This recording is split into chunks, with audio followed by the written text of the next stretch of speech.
மணி மணி கொஞ்சம் வாங்க. டாக்டர் வாங்க வாங்க. மணி, கிருஷ்ணன் சாந்தியோட ரிப்போர்ட் உள்ள இருக்கும், போய் எடுத்துட்டு வாங்க.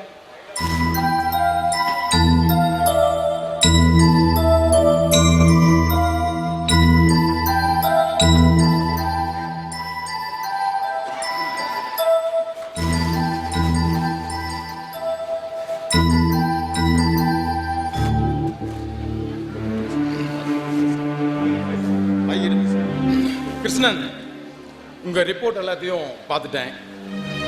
ரிப்போர்ட்ல ஒன்றும் பெருசா குறை இருக்கிற மாதிரி தெரியல. அதனால இந்த ரிப்போர்ட் எல்லாம் பார்த்துட்டு நீங்க ஒன்றும் பயந்துக்க வேண்டாம். டாக்டர், எங்களுக்கு குழந்தை வருக்குமா டாக்டர்? கிருஷ்ணன், நான் சொல்றது என்னன்னா, நீங்க அந்த ரிப்போர்ட்டை எல்லாம் பார்த்துட்டு அதையே நினைச்சு கவலைப்பட்டுட்டு பயந்துட்டு இருக்க வேண்டாம் தான் சொன்னேன். சரிங்க கிருஷ்ணன், உங்களுக்கு கல்யாணம் ஆகி எத்தனை வருஷம் ஆச்சு? டாக்டர், கல்யாணம் ஆகி ஒரு 10-12 வருஷம் இருக்கு. 10 வருஷம் ஆயிடுச்சா? ஆமா, இதுக்கு முன்னால நீங்க வேற டாக்டரை பார்த்து ஏதாவது மருந்து மாத்திரை எடுத்துட்டீங்களா? நான் இது நாள் வரைக்கும் அந்த மாத்திரை மருந்து எடுக்கல டாக்டர். எங்க வீட்டுக்காரி வேணா, அவங்க ஊர்ல ஒரு லேடி டாக்டர் இருந்தாங்க, அதை பார்த்துட்டு இருந்தாங்க. நீங்க மட்டும் தான் போனீங்களா? மருந்து மாத்திரை எடுத்துட்டீங்களா மேடம்? ஆமாங்க சார். அவங்க கிட்ட பார்த்தப்போ எனக்கு மட்டும் தான் மருந்து மாத்திரை கொடுத்தாங்க. அதை நான் தொடர்ந்து சாப்பிட்டோம். எந்த விதமான வித்தியாசமும் இல்லை. அதை நான் விட்டுட்டேன். கடவுளை தொட நம்பட கடவுளை என்னை கை விட்டுட்டாரு. இப்போ உங்களை தான் நம்பியிருக்கோம் டாக்டர். எங்களுக்கு குழந்தை பிறந்துடும்ல டாக்டர்? ஒன்றும் கவலைப்படாதீங்க. இப்பதான் நீங்க 2 பேரும் சேர்ந்து வந்துட்டீங்களா, எல்லாம் சரியாயிரும். கிருஷ்ணன், இப்ப இருக்கிற நிலைமையில எவ்வளவு நிலையில உங்களுக்கு குழந்தை பிறக்குன்னு என்னால சொல்ல முடியாது.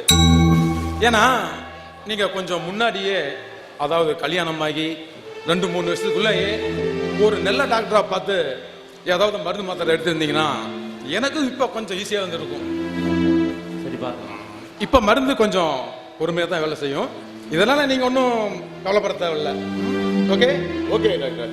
அப்புறம் கிருஷ்ணன், சொல்லுங்க. நீங்க இந்த குழந்தைலன்னு சொல்லி கவலைப்படுறதெல்லாம் விட்டுட்டு மனசை கொஞ்சம் ரிலாக்ஸா வச்சுக்கோங்க. அப்புறம் நான் கொடுக்குற மருந்து மாத்திரைய ஒரு 3 மாசம் சாப்பிட்டு வாங்க.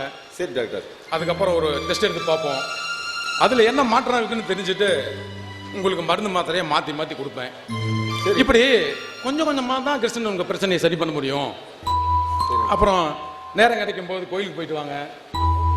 லீவு இதுவும் கிடைச்சா கோமராபாளையத்தில் இருக்கிற உங்க சிஸ்டர் மயிலியக்கா வீட்டுக்கு போயிட்டு வாங்க. Okay doctor. இல்லைன்னா ஜெகதாக்கா வீட்டுக்கு போயிட்டு வாங்க. சரி டாக்டர். இல்லைன்னா 5 மணியில இருக்கிற நம்ம பிரகாசன வீட்டுக்கு போயிட்டு வாங்க. Okay doctor. இல்லைன்னா மதி வீட்டுக்கு கூட போயிட்டு வாங்க. சரி டாக்டர். அப்படி இல்லைன்னா நம்ம சாவடியில் இருக்கிற டிபி நடேசன வீட்டுக்காச்சும் போயிட்டு வந்துருங்க. சரி டாக்டர். ஆக மொத்தத்துல நீங்க எந்த அளவுக்கு உங்க மனசையும் உடம்பையும் சந்தோஷமா வச்சுக்கிறீங்களோ அந்த அளவுக்கு உங்க பிரச்சனைக்கு தீர்வு கிடைக்கும் கிருஷ்ணன். சரி டாக்டர், நீங்க சொன்னது நான் ஏத்துக்கிறேன் டாக்டர். இந்த மாத்திரை மருந்து கொஞ்சம். சரி கிருஷ்ணன், உங்களுக்கு தேவையான மருந்து மாத்திரையெல்லாம் எழுதிருக்கிறேன். இந்தாங்க, உள்ள போய் பார்மசியில் வாங்கிங்க. நீங்க மருந்து மாத்திரையெல்லாம் எப்படி எப்ப சாப்பிட்றதுன்னு நம்ம கம்பவுண்டர் வேறுமணி உங்களை விளக்கமா சொல்லுவாரு. சரி கிருஷ்ணன், நான் இப்ப கிளம்புறேன். இன்னைக்கு முக்கியமான ஒரு ஆபரேஷன் இருக்கு. ஆபரேஷன் வேற யாருக்கு இல்ல, நம்ம குள்ளம்பட்டி குமார் மாமனுக்கு தான். அவரு ஓவரா ட்ரிங்க்ஸ் அடிச்சதுனால அவரோட நுரையீரல், கல்லீரல், கணையம், கிட்னி எல்லாம் ஃபுல் டேமேஜ். அவரோட நிலைமை பார்த்தா நம்ம கவலை கடன் தான். உழைப்பாராங்கிறது தெரியல. ஆனா என்னால எல்லா முயற்சியும் செஞ்சு பார்த்துட்டேன். இதுக்கு மேல டாக்டர் கடவுள் விட்ட வழிதான். டாக்டர், உங்க கைராசிக்கு எந்த காலத்திலயும் எல்லாமே பொழைச்சிருவாங்க டாக்டர். நீங்க ராசி அப்படி உள்ளம்படி குமார் மாமா பொழைச்சுக்கணும்னு கடவுளை வேண்டிங்க. சரி டாக்டர். சரி கிருஷ்ணன், நான் வரேன்.